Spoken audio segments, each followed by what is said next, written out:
Hello. Good evening everyone and सबने Ram Ram. I hope everyone is feeling fine and सबकी पढ़ाई ठीक चल रही होगी.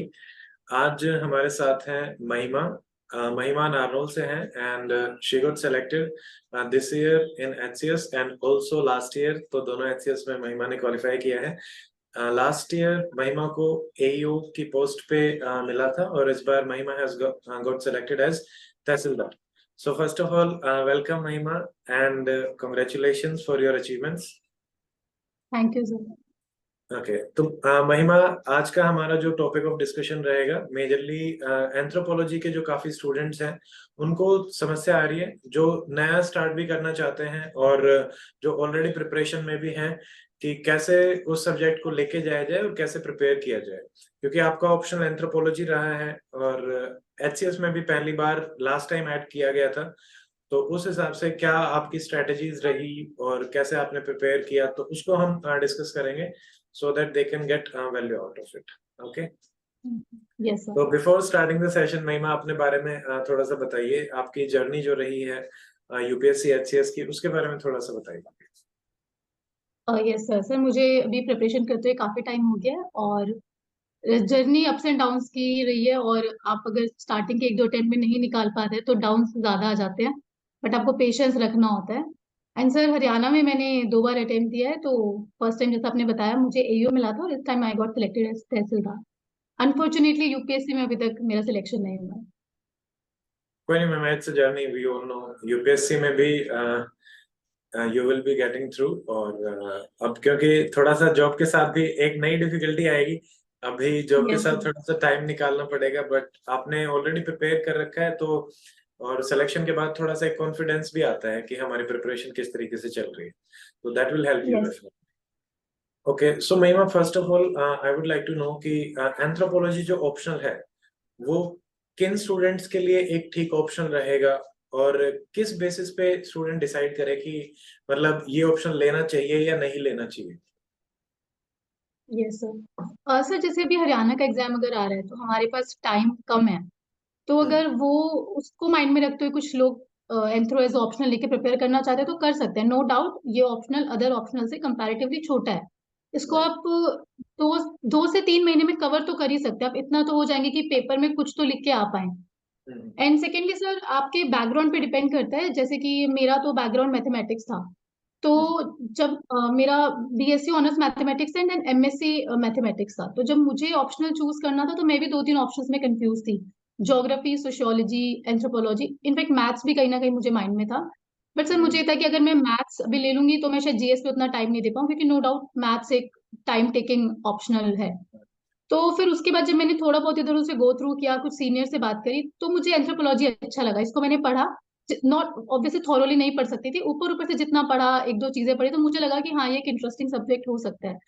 और सर ये एंथ्रोपोलॉजी को ब्लेंड ऑफ साइंस और एंथ्रोपोलॉजी भी बोलते हैं, science of sorry science and humanities भी बोलते हैं। तो Humanities. उससे भी इट्स अ गुड ऑप्शन। तो मैंने तो इसलिए कंसिडर किया।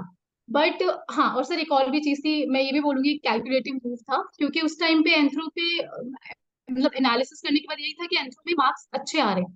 तो ये भी हम्म. वन ऑफ द रीजन था। बट अभी वो सिनेरियो थोड़ा चेंज हो चुका है।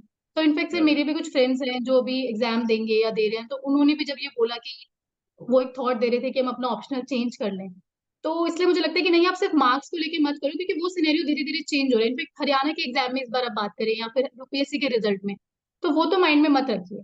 आप थोड़ा पढ़ो, अगर आपको इंक्विजिटिव है आप थोड़े, तो आपको आइडिया लग जाएगा कि लेना चाहिए या नहीं। But it's a short optional, ये मैं बोलती हूँ। तो टाइम दैट्स अ कम है तो वेरी आप गुड पॉइंट डेफिनेटली। महिमा. काफी स्टूडेंट सिर्फ इसलिए भी टारगेट करते हैं कुछ ऑप्शन को कि वहां से सिलेक्शन ज्यादा हो रहे हैं या फिर टॉपर के अच्छे मार्क्स आए हैं या ओवरऑल अच्छे मार्क्स आ रहे हैं, but that is not the case with everybody.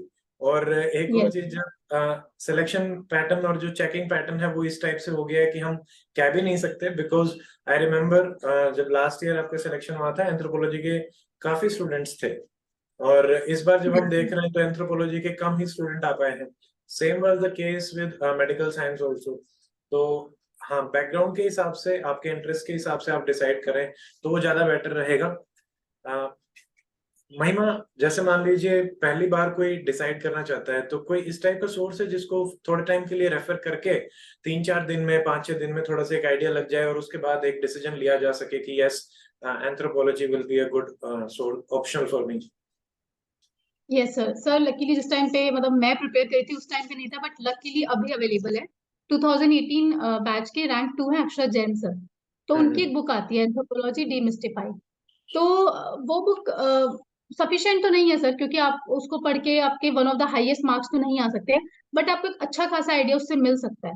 वो एक हिसाब से आप बोल सकते हैं सर, जो पीवाईक्यूज है उनका ये कंपाइलेशन है, जो ओके। एंथ्रोपोलॉजी के यूपीएससी पीवाईक्यूज है। तो आपको एक हम्म। आइडिया लग सकता है। तो आप एक या दो बार उस बुक से गो थ्रू हो जाए। मैं तो बोलूंगी हम्म। सर 2 बार, क्योंकि एक बार में तो जाके शायद समझ में भी नहीं आता। तो आप 2 बार अगर बुक से गो थ्रू होते हो ना, अगर आपको लगता है कि this is one such optional जो मैं टैकल कर सकता हूँ या कर सकती हूँ, तो आप वो कर सकते हैं। ठीक है। महिमा, एक अब जैसे पेपर वाइज स्ट्रेटेजी की थोड़ी सी बात कर लेते हैं कि आपकी क्या स्ट्रेटेजी रही, पहले तो पेपर 1 की, पेपर 2 की, और किसको पहले करना चाहिए ताकि आगे आने वाले जो उसके टॉपिक्स हैं उनको भी प्रिपेयर करने में उसमें हेल्प हो सके? Yes sir. सर सबसे पहले तो मैं एक बात बताना चाहूंगी, जो मैंने ये बुक के बारे में बताया कि 3 टाइप के स्टूडेंट्स को भी मैं अगर हम कैटेगराइज करें, तो एक तो वो कि जिन्होंने बिल्कुल भी नहीं पढ़ा है, वो इस हम्म। बुक पे जाएं। दूसरे वो कि जिन्होंने अच्छे से अपनी बेसिक बुक्स को पढ़ लिया है, उनके पास एक अच्छा खासा कंटेंट है, उनको बस एक जिस्ट चाहिए और अपना जो पढ़ा हुआ है वो ऐड ऑन करना है, तो वो भी जा सकते हैं। और तीसरे जो है जिन्होंने एक आधी बार पढ़ा है, बस उनको थोड़ा बहुत पता है, तो वो भी इस बुक से ही मतलब एक बार गो थ्रू करेंगे या पढ़ेंगे, तो काफी कुछ हद तक प्रिपेयर हो सकता है। हम्म। उसके बाद सर मैं बुक्स की स्ट्रैटेजी बताने से पहले ये बताना चाहूंगी कि आपने बोला कि पेपर 1 या पेपर 2 कौन सा पहले करें। तो हम्म। सर वही बात है कि 2 तरह के स्टूडेंट्स होते हैं, कि कुछ को होता है कि मैं जो tough part of the syllabus है वो अभी से प्रिपेयर करके रखूं, ताकि जैसे जैसे एग्जाम अप्रोच करे तो हम्म। मुझे मतलब टेंशन हो, मुझे ये हो कि चलो हार्ड पार्ट मेरा कंप्लीट है, इजी जो रहता है वो मैं कर लूंगा। और हम्म। सर दूसरे स्टूडेंट्स वो होते हैं कि जिनको एक बार जस्ट टू गेन कॉन्फिडेंस कि चलो मेरा कुछ तो पोर्शन कंप्लीट हो गया है अगर एग्जाम पास आ रहा है, तो वो होते हैं। तो अगर आपको पहले हार्ड पार्ट प्रिपेयर करना है, मैं खुद को उस कैटेगरी में रखती थी क्योंकि मैं थोड़ा एंड में आते आते कॉन्फिडेंस लूज कर देती थी, तो आप पेपर 1 पहले करिए, बिकॉज वो काफी ज्यादा डाइवर्स है, उसमें अलग हर चैप्टर बदलते एक अलग टॉपिक है। और हम्म। अगर आपको ये है कि बस मुझे एक बार सिलेबस कंप्लीशन की फील चाहिए कि कुछ तो मेरा 50% ऑफ द सिलेबस हो गया, तो आप पेपर 2 पहले करिए। तो इस तरीके से हम कर सकते हैं। तो महिमा, इसमें एक प्रिसाइज बुक लिस्ट आप बता सकते हैं कि टॉपिक्स के हिसाब से स्टूडेंट्स क्या क्या बुक लिस्ट फॉलो कर सकते हैं, क्योंकि अभी टाइम कम है, तो हम उस हिसाब से थोड़ा सा टारगेटेड रखें, तो पेपर 1 और यस। पेपर 2 की दोनों की बता दें। Yes sir. तो सर पेपर 1 में जो फर्स्ट चैप्टर है उसमें 8 यूनिट्स हैं। तो सर उसमें जो 1.1, 1.2 एंड 1.3 है, उसके लिए ये बुक इनफ है, आप इसे कर सकते हैं। 1.4 के लिए आप human evolution and emergence of man, this book plus Vivek Bhasme, उनकी बुक ओके। आती है, तो आप ठीक। उसको साथ में इसके साथ पहले लेके वाले के पढ़िए। लिए आपने अक्षर जैन जी की जो बुक बताई है, डीमिस्टिफाई एंथ्रोपोलॉजी। Yes sir. ठीक। सर एक्चुअली फर्स्ट 3 चैप्टर्स ऐसे हैं कि जब आप पूरा सिलेबस कवर कर लेंगे ना, तो आप उन चैप्टर्स में अपनी तरफ से भी ऐड ऑन कर पाएंगे, वो मीनिंग स्कोप और हम्म। डेवलपमेंट की बातें हैं उसमें। तो पूरा सिलेबस हो जाएगा तो आप और अपना ऐड ऑन कर पाएंगे। राइट। उसके बाद सर 1.5 एंड 1.6 वो भी आप इस बुक से कर सकते हैं, दैट इज प्राइमेट्स। ठीक है। उसके बाद आता है सर 1.7 एंड 1.8, तो उसके लिए भी ये बुक इनफ है। Okay. Then sir chapter 2 to chapter 5 होता है सोशियो कल्चरल एंथ्रोपोलॉजी। एक बार तो महिमा हम ये बता देते हैं, जैसे आप 1.5 1.7 ये जो बोल रहे हैं, ये हम्म, पॉइंट्स यूपीएससी सिलेबस के रेफरेंस के है ना, एचसीएस और यूपीएससी सिलेबस रेफरेंस के? सर और ये सेम एचसीएस है, से आई थिंक यूपीएससी दोनों का में सिलेबस सेम की है। कॉपी किया है। अब तो हाँ जी, एग्जैक्टली हाँ जी, कॉपी करके ही डाला हुआ है वहाँ। कॉपी है सर। Yes sir. ठीक है। सर उसके बाद आता है 2.1 to 5, that is socio cultural anthropology. Sir वो ना ये जो 5 चैप्टर्स हैं, ये they are more about examples examples of tribes या कस्टम्स और प्रैक्टिसेस। तो इसके लिए आपको थोड़ा सा एक्सटेंसिव स्टडी करना पड़ेगा साइट से, या फिर आप कोई डॉक्यूमेंट्री देखते हैं या आप न्यूज़पेपर से एग्जाम्पल्स उठाते हैं। ओके। तो ये बुक तो है, बट आपको उसमें ऐड ऑन करना पड़ेगा। तो उसमें उसके कैसे बाद आता ऐड है कर सर सकते हैं, मतलब डायरेक्टली गूगल करके, या फिर कोई ऐसी स्पेसिफिक साइट है जो हेल्प कर सकती है एंथ्रोपोलॉजी की? सर वैसे तो ई पाठशाला वगैरह पे मिल जाते हैं, बट सर न्यूज़पेपर मुझे लगता है बेस्ट सोर्स रहते हैं, वहां से आप काफी एग्जाम्पल्स उठा सकते हैं।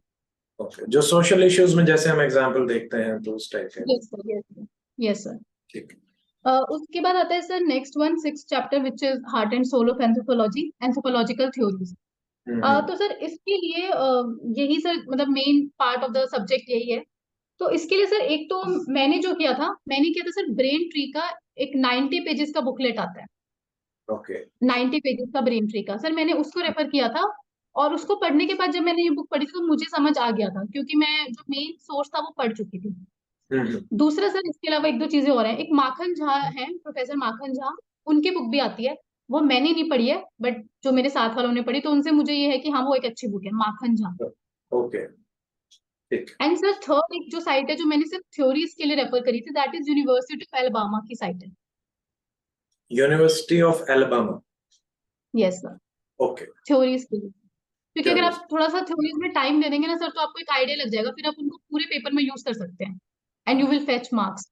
तो राइट। ये है सर। सारे सब्जेक्ट में लगभग ऐसे ही रहता है, हमारे सोशियोलॉजी में भी मेन जो प्रिपरेशन रहती है वो थ्योरी के हिसाब से ही रहती है। जो थ्योरिस्ट हैं उनकी जो बातें हैं, जो क्योंकि बार बार हमें वो वर्ड्स भी यूज करने पड़ते हैं, हमको अलग अलग जो एक्सटेंशन है सब्जेक्ट है उसमें बार बार आते रहते हैं, तो ज्यादा यस सर। टाइम भी वहीं लगता है और सवाल भी वहीं से ज्यादा रहता और सर वो समझ में भी नहीं आती है, है। उनसे राइट बहुत बार गो थ्रू होना राइट। पड़ता है, वो ये बिल्कुल समझ सबके में नहीं लिए आती। सेम प्रॉब्लम रहती है, शुरू में सर कोई वो भी नया तीन चार सब्जेक्ट बार होता पढ़ने है। के बाद आपको थोड़ा बहुत समझ में आता है कि कहना क्या चाह रहे हैं, तो हाँ। उसमें अच्छा खासा टाइम डिवोट कीजिए, क्योंकि एक बार वो समझ आ गई ना, फिर आप उसका बहुत अच्छे से यूटिलाइज कर सकते हैं पेपर में। इसमें कोई ऐसा यूट्यूब का भी सोर्स है महिमा, जैसे सोशियोलॉजी में कुछ अवेलेबल है तो वैसे ही कोई एंथ्रो में भी अवेलेबल है, जहाँ से कुछ टॉपिक्स अच्छे से प्रिसाइजली करवा रखे हो या हो रखे हो?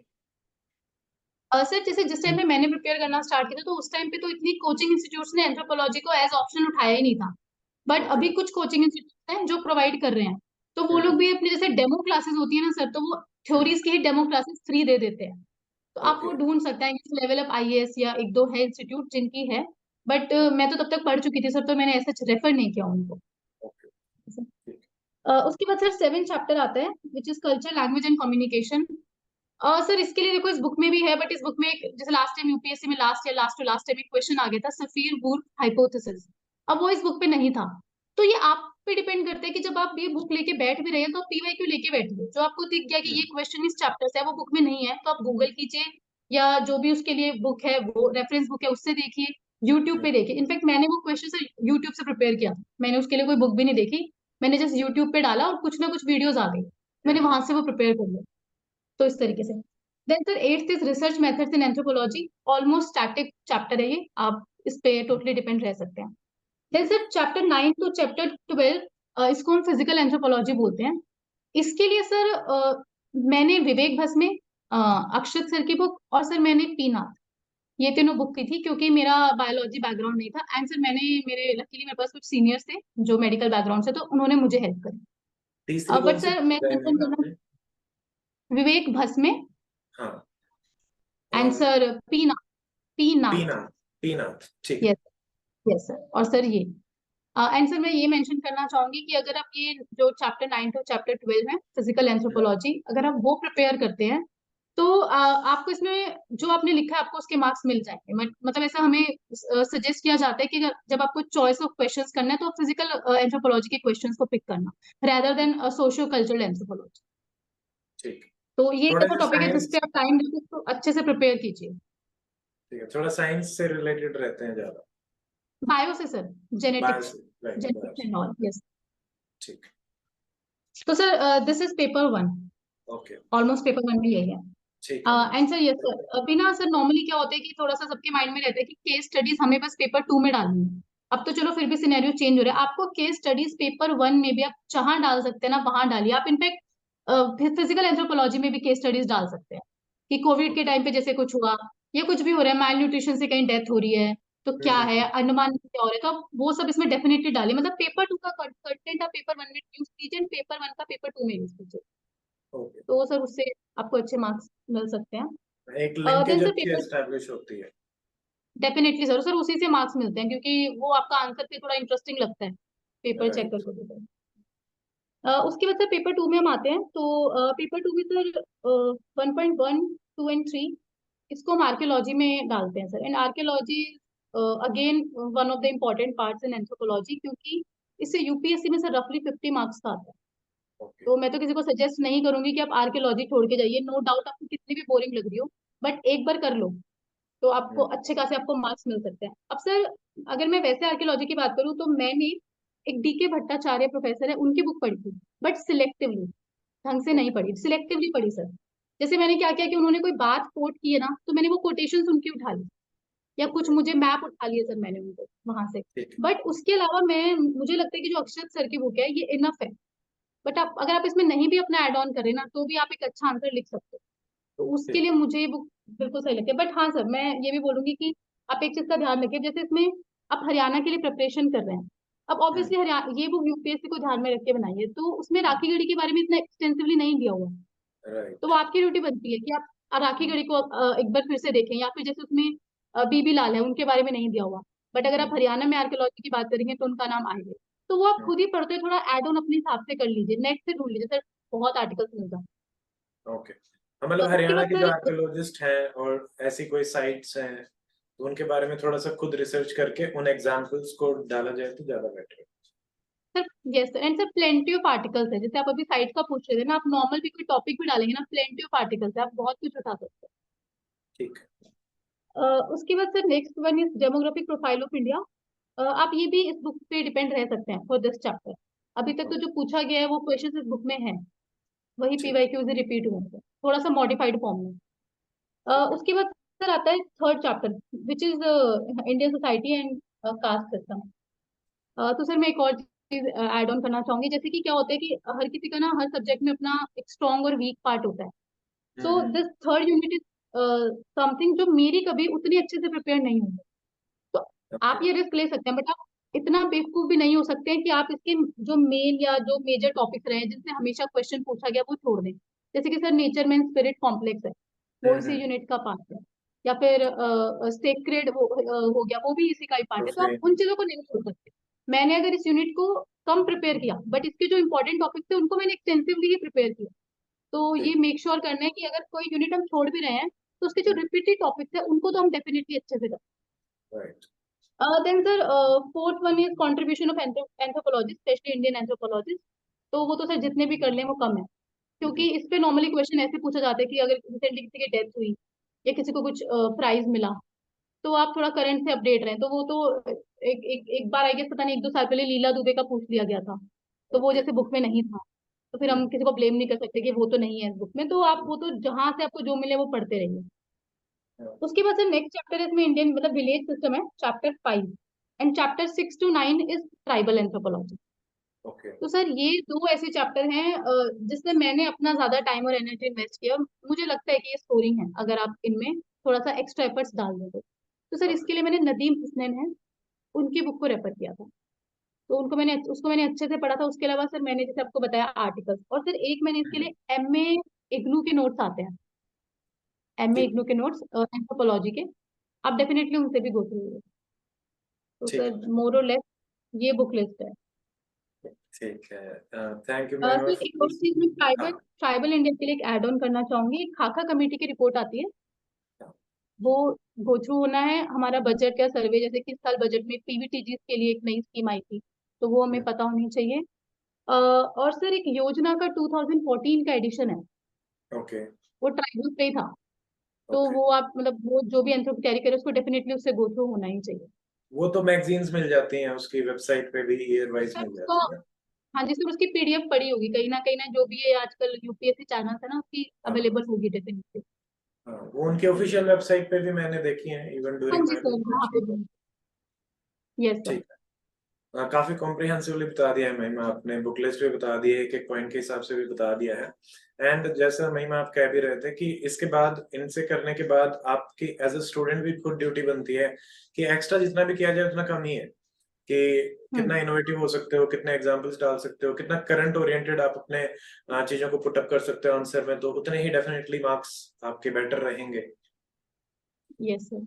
ठीक और है। सर अब अगर आप मैं। डीप स्टडी करेंगे तो कुछ चैलेंजिंग क्वेश्चंस भी जो होते हैं ना, तो आप उनको इजीली टैकल कर पाते हैं, ये मुझे लगता है। राइट। उसके अलावा और कोई आप ऐसे टिप या कुछ ऐसा देना चाहें एंथ्रोपोलॉजी के स्टूडेंट्स को कि नोट्स के हिसाब हम्म। से कि जैसे जो पढ़े हैं वैसे तो अक्षय जैन सर की बुक आपने बताई है, बाकी बताए, तो उसमें previous year paper type notes type ही होंगे जैसा मैं समझ पा रहा हूँ, उसमें उतना डिटेल में। Question answer format, question okay. Answer format है।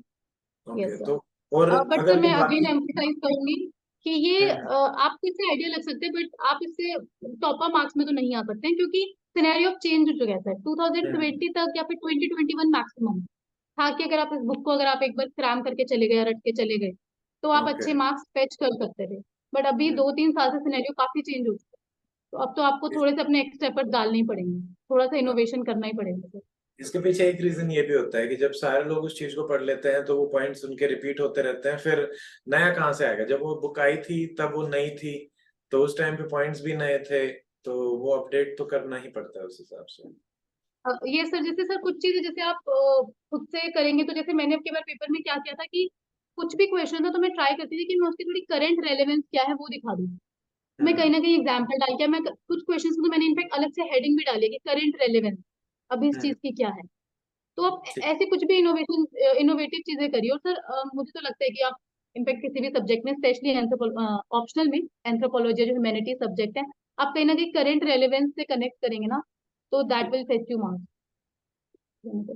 ठीक है महिमा, एंथ्रो की तो हमने काफी बातें कर ली हैं। आई थिंक वो बुक लिस्ट और एक ओरिएंटेशन के हिसाब से काफी हेल्प कर देगा स्टूडेंट को। दो चीजें आपके डिस्कशन से आ रही थी महिमा, जो मुझे लगा कि स्टूडेंट्स से उस बारे में भी बात करनी चाहिए। एक तो आपने कहा कि एग्जाम लास्ट तक आते आते आप कॉन्फिडेंस लूज कर जाती थी, तो क्योंकि कई बार स्टूडेंट्स को ये लगता है कि दोज हु आर क्वालिफाइंग वो हमेशा ही एक जैसा ही रहता है, सब कुछ सही रहता है, बहुत ज्यादा प्रिपेयर्ड होते हैं, पता नहीं क्या रहता है, मतलब आउट ऑफ द वर्ल्ड कई बार लगता है कि हाँ। तो उसके बारे में थोड़ा सा मतलब प्रकाश डालो कि कैसे क्या चीजें रहती हैं, मतलब प्रैक्टिकलिटीज क्या है, ताकि वो रियलिटी समझ में आ सके।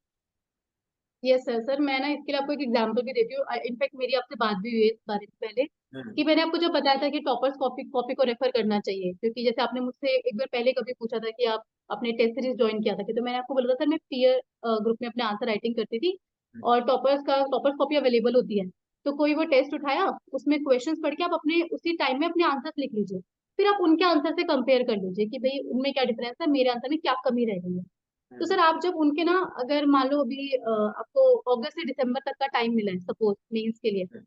तो मैं लिटरली सब स्टूडेंट को बोलूंगी जब आप उनके अगस्त की कॉपी को उठा के देखेंगे ना, क्योंकि उस टाइम पे अभी मेंस दूर है, आपने ताजा ताजा आप थोड़ा पढ़ रहे हो, आपको लग रहा है कि मैं सब डाल दूं पेपर में जितना आता है, हम्म। तो आप देखेंगे उन आंसर्स में ना नंबर ऑफ फैक्ट बहुत ही एकदम ऐसे, मतलब बहुत ही आपको अच्छा लगेगा, आपको लगेगा कि वाह क्या आंसर है, मैं तो कभी लिख ही नहीं सकता।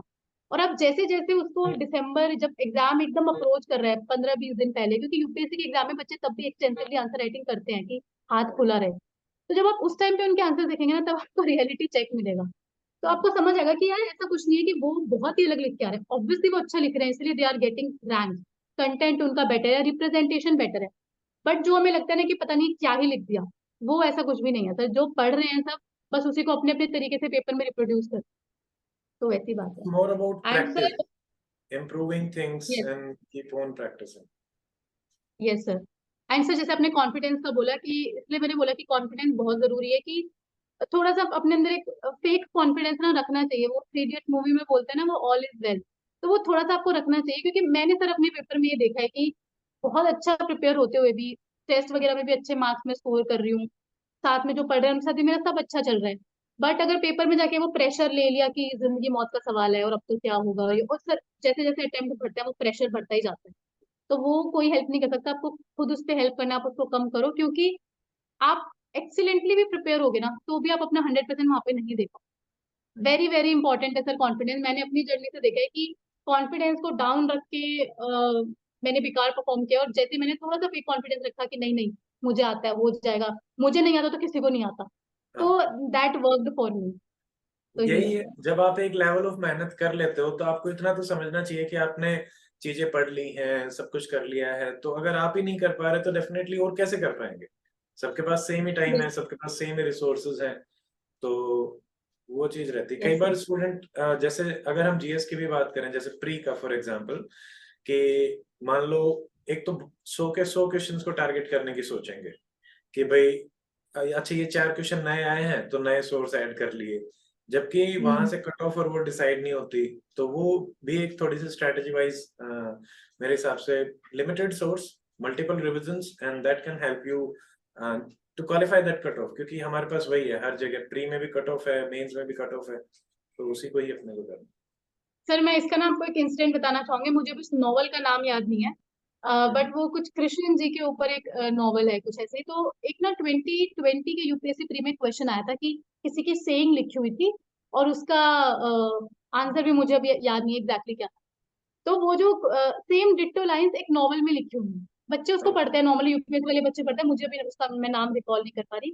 तो मैं और मेरी फ्रेंड आरजू, आप तो जानते ही हैं सर, तो हम्म। हम उस दिन यही मजाक कर रहे थे कि अगर हमने एक बार क्वेश्चन का स्क्रीनशॉट लेके डाल दिया ना कि इस बुक से आया है, तो उस हम्म। बुक को पढ़ने भाग जाएंगे सब, चाहे उससे वो एक क्वेश्चन आ रहा है। तो वो तो सर थोड़ा कंट्रोल रखना पड़ेगा खुद पे कि हो सकता है जिस एग्जामिनर ने बनाया उसने पढ़ा हो कहीं वो नॉवल, उसको अच्छा लगा, वो थोड़ा सा रिलेट हुआ यूपीएससी से, तो उन्होंने डाल दिया।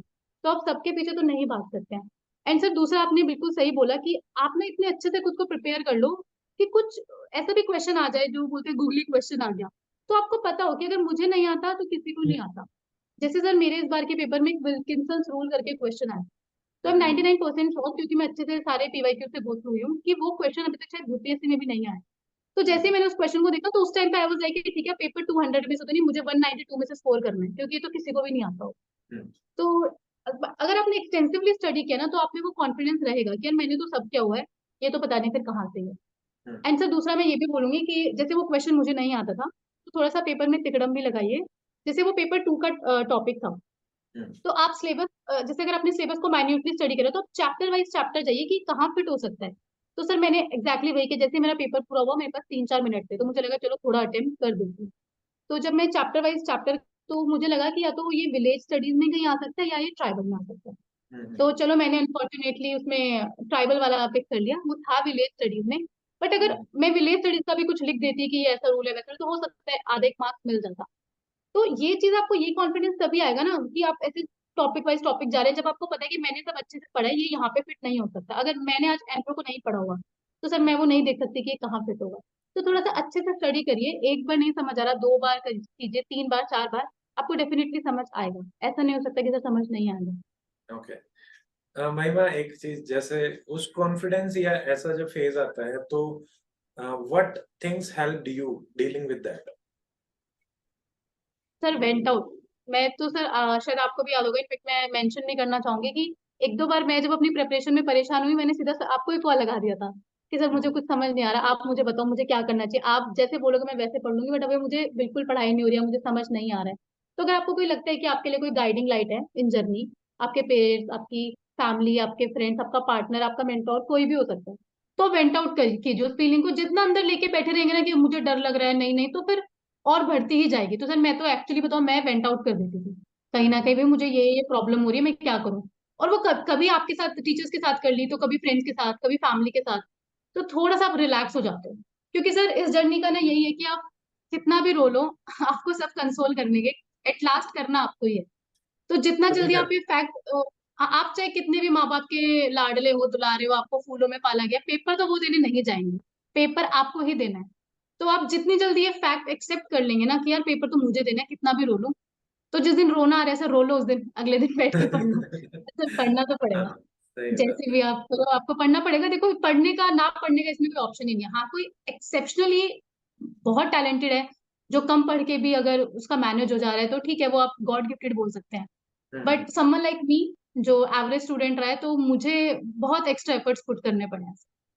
आई कैन से महिमा, मतलब जब हम पहली बार मिले थे और उसके बाद जो भी जितने एक लंबा टाइम हो गया कांटेक्ट में, and from that day to today I can see कि मतलब जो डिफरेंस आप में आया है, because you are a hard working student, आपने अपनी पढ़ाई में तो मेहनत करी ही है, और कहीं ना कहीं इवोल्व हुए हो एज अ पर्सन ना, कि मतलब काफी चीजें हम देखते हैं, सीखते हैं। आप जॉब में भी गए, वहां से बहुत सारी चीजें सीखी, इतने सारे लोगों से इंटरेक्ट होता है, so you are evolving constantly, and this thing will definitely help you in your UPSC journey also.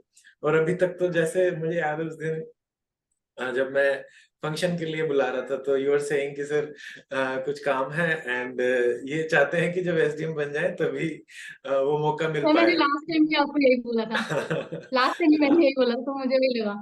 तो तो देखते हैं सर क्या लिखा हाँ, है। अगर आई आई विश मुझे डेफिनेटली मौका मिले आपके वहां पे आने का।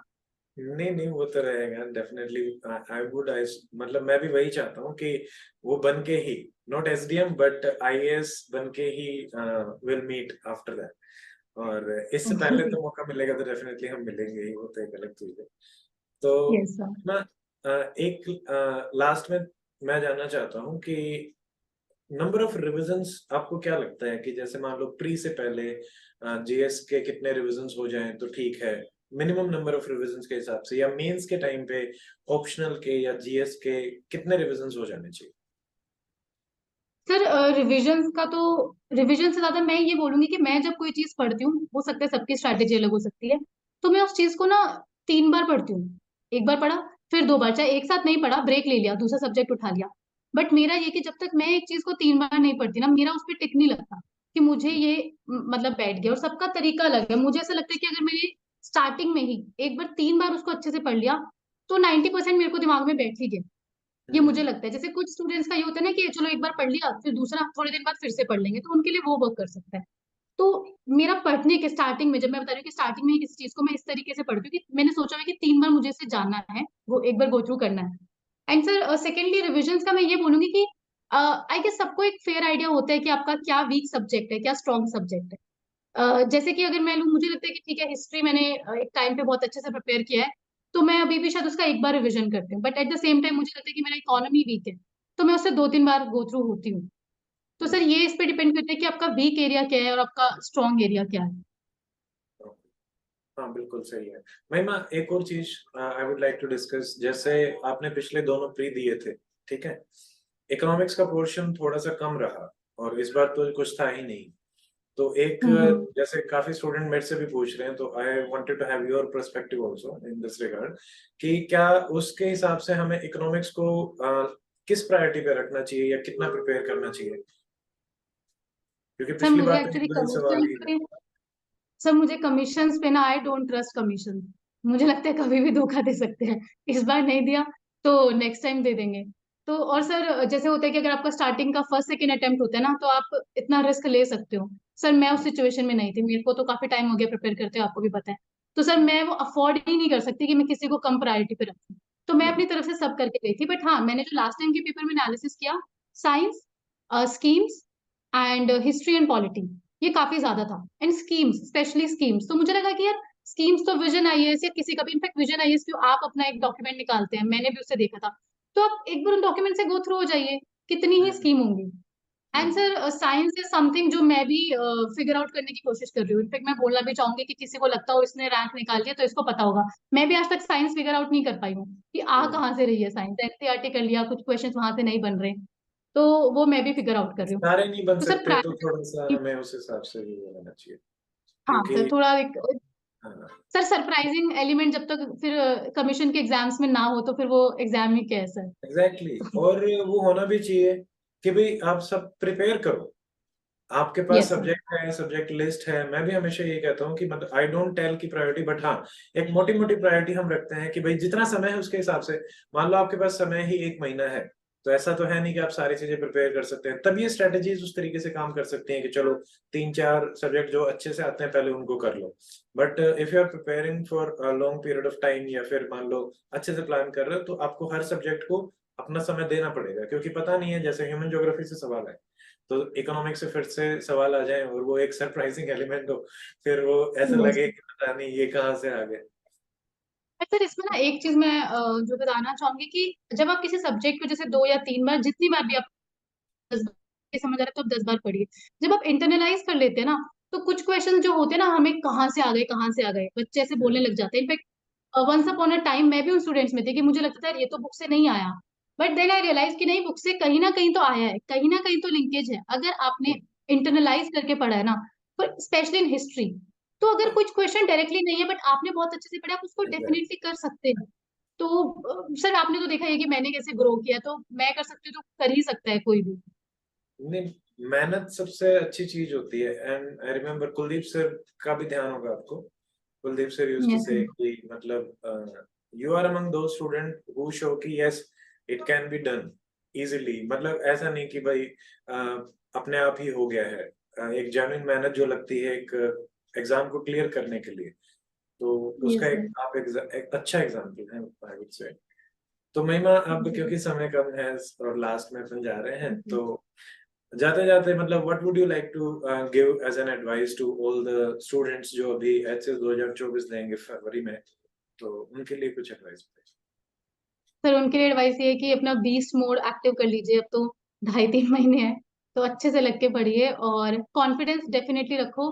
कॉन्फिडेंस अगर 50% नहीं तो 5% तो रोल डेफिनेटली प्ले करता है।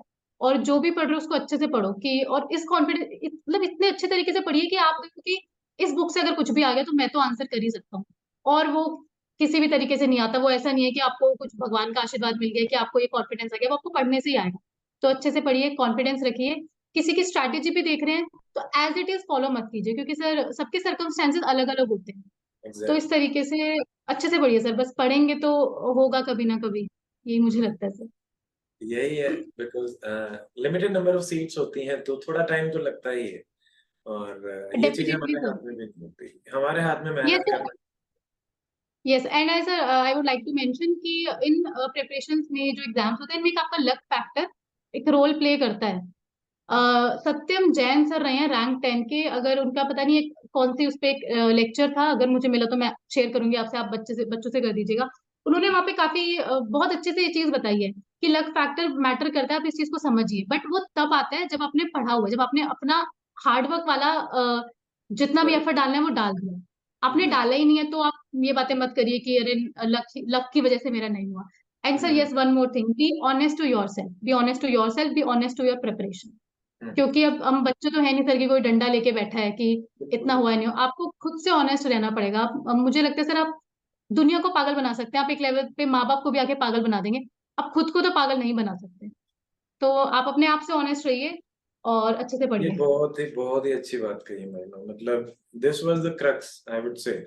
If you are not honest तो कुछ नहीं हो सकता। आप अपनी प्रिपरेशन में भी अगर आपको क्या चीज इंप्रूव करनी है, कब करनी है, किस तरीके से करना है, वो तभी होगा। और वो ऑनेस्टी आपको बार बार पुश करने के लिए भी हेल्प करती है, डिफिकल्ट सर्कमस्टांसेस के लिए फाइट करने के लिए हेल्प करती है। नहीं तो कई बार हम छोटी छोटी चीजों को लेकर भी बहुत परेशान हो जाते हैं। तो यस सर। ये एंड बहुत सर मैं अच्छा। अपना भी एग्जाम्पल साइट करना चाहूंगी कि ऐसा नहीं है कि जिसका सिलेक्शन हो गया उसने कभी टाइम वेस्ट नहीं किया। तो जैसे मैं बताऊंगी, अगर कभी मैंने यूट्यूब पे अगर 1 घंटा में वेस्ट कर लेती थी तो मुझे बहुत फिर गिल्ट होता था। और सर हमने सुना है ना अपने बड़े बुजुर्गों से कि गिल्ट एक ऐसी चीज है जो आपको अंदर से मार देता है। So that actually happens. आपको इतना बुरा लगेगा तो आप कोशिश कीजिए ना कि क्यों आपको वो 1 घंटे का खुद को गिल्ट देना है, तो अवॉइड कीजिए। अगर आपने वो 1 घंटा वहां नहीं दिया तो फिर आपको, अगर आपने पढ़ा तो आप सोते टाइम रात को एकदम एक खुशी मूड से सोएंगे कि चलो मैंने अपना दिन अच्छे से यूटिलाइज किया। तो सर इसलिए ना ऑनेस्टी, हम जो पढ़ते हैं ना एथिक्स में भी या ऑनेस्टी इज हमसे द इंटरव्यू बेस्ट में पूछा जाता है, पॉलिसी। एग्जैक्टली वो जो हम सिविल सर्वेंट की भी वो देखते हैं, वो ऑनेस्टी ना प्रिपरेशन से ही आपको स्टार्ट कर देनी चाहिए। तो ये मुझे लगता है चलिए, सर। ठीक है महिमा, it was a really nice conversation और बहुत अच्छा लगा यस बात करके, एंड आई होप एंथ्रोपोलॉजी और जो बाकी स्टूडेंट्स हैं उनको भी इससे काफी हेल्प मिलेगी।